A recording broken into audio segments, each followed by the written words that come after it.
Doing a little install and review on this Magui 32 quart refrigerator. Had it for about a month. Does have a drain hole.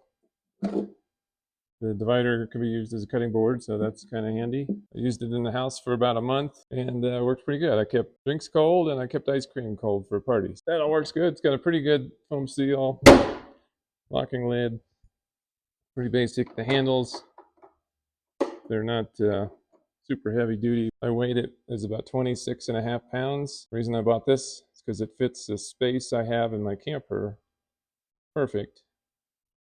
And I didn't have to make any modification. Well, it's a cold day, so I figured I'd fire up the new diesel heater and finish up installing this refrigerator. Everything's a mess in here because I'm doing multiple things on the camper. But down here, that's the space the cooler used to sit, and I got a fridge that fits just perfect in there. So I already got a wire run from through the cabinetry over the fuse block here. Nice heavy gauge wire, and then I'm going to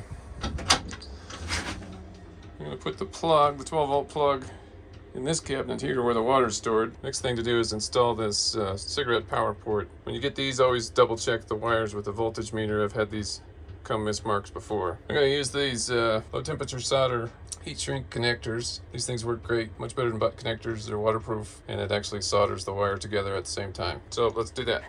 Another little tip, if you do this very much, you got a couple alligator clamps, put some screws in, makes this real easy.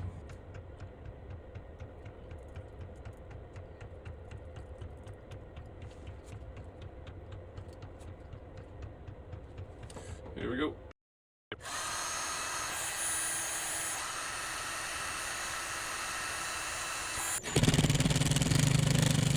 And I like to install it vertically. Sometimes going over the road, a cigarette style plug could fall out. Then you got gravity working for you.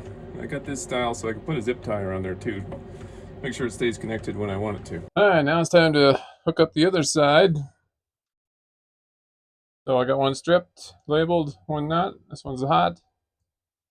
For the positive. To help me remember in the future, I'm going to put this red heat shrink tubing over there.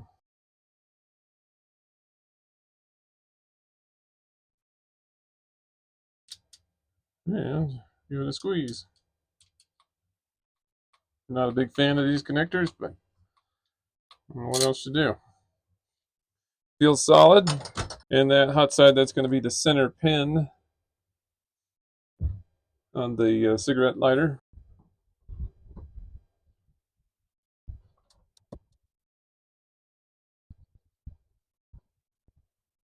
Look at that, looks like I did the same trick before. Here's a ground bar.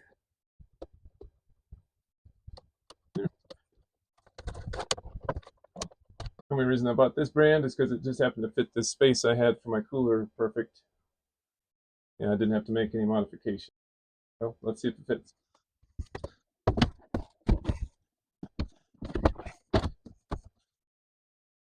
Perfect. Not even room to wiggle around. And the door, also perfect. Now we'll plug it in and get it fired up. It's just a perfect fit. Even the lid. Perfect. You do want to keep plenty of ventilation around, on these three sides on this one. The only thing that's not ideal is the display. Not in the most convenient spot, but I can see it. And to keep this thing in place, I'm just going to use the same system I had before. And that was just some bungee kind of cords. I got this thing turned down to 0 degrees. Give the compressor a minute to fire up, and we'll check out the amps. Probably my favorite part about this fridge, on the eco mode, it's typically stays under about 2 amps.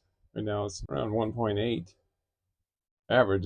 Keep in mind, this is only when the compressor is running. Most of the time it draws nothing. Definitely the lowest amperage fridge that I've found, and fits this space perfect. So kind of made for each other. That's it.